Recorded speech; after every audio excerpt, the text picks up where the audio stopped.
బిడ్డ, ఇది ఎన్నో తరాల నుంచి మా గూడాన్ని కాపాడే పోతురాజు చెర్నకోలని మా నమ్మకం. ఈ చెర్నకోలతో కొడితే గాలి, ధూళి, దిష్టి, రోగం అన్నీ దూరమైపోతాయి. మడిసికి పట్టిన దిష్టి పోవాలంటే ఈ చెర్నకోలతో ఆలి అరసేతులో కొట్టాలా.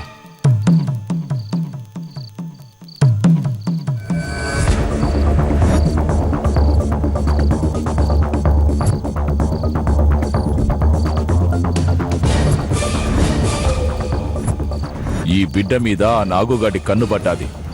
ఆ దిష్టి పోవాలంటే నువ్వే కొట్టాలా. అది మా ఆచారం. తీసుకో బిడ్డ.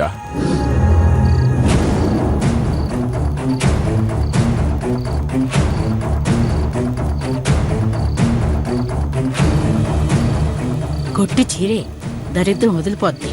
కొట్రా, ఆ చెయ్యి జీవితంలో తినడానికి కూడా పనికి రాకుండా పోవాలి. దిష్టి పోవాలంటే కొరడతోనే కొట్టాలా? అది మా వంశాచారం బిడ్డ. పోతురాజు చెర్నకోలంటే మాటలు కాదు, దిష్టిని దిగదుడిసేసి సుఖంగా సంతోషంగా ఉండేటట్టుగా చేస్తాది.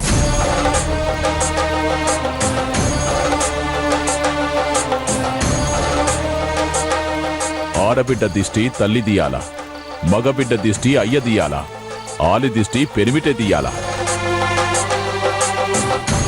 ఈ కూనకి నాగుల కోనలో నాగు కన్ను పడినాది. ఆడి కన్ను మామూలు కన్ను కాదు. ఆడి సూపు మామూలు సూపు కాదు. పచ్చగా ఉన్న సెట్టే భగ్గుమంటాది. ఆ దిష్టి పోవాలంటే ఆ యమ్మ చేతి మీద కొట్టు బిడ్డ, కొట్టు. తీసుకో బిడ్డ.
ఇన్నాళ్ళు వరోధుని మీద ఉన్న కసంతా తీర్చుకుంటాడు చూడు.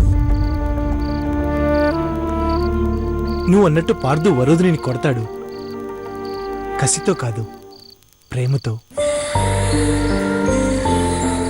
ఇప్పుడు అతని మనసు నిండా వరోధుని నిండిపోయింది. నువ్వింకా ఊబి నుంచి బయటపడలేదనుకుంటా. నువ్వింకా ఆ భ్రమ నుంచి బయటపడలేదనుకుంటా.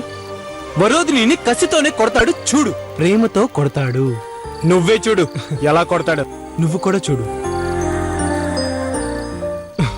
నువ్వు ఎన్ని చెప్పినా కసితోనే కొడతాడు. నువ్వు చూస్తూ ఉండు. దొర చెప్పినవన్నీ చేసి వరోధుని మీద ప్రేముందని నిరూపించుకుని తొందరలోనే తనకి ఐ లవ్ యూ చెప్తాడు.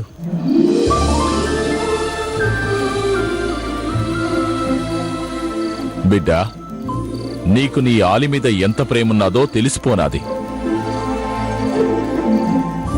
పోతరాజు సెన్నకొలతో కొట్టినంత మాత్రాన ఆ ప్రేమ తరిగిపోదు బిడ్డ. ఆ అమ్మకంతా మేలే జరుగుతాది.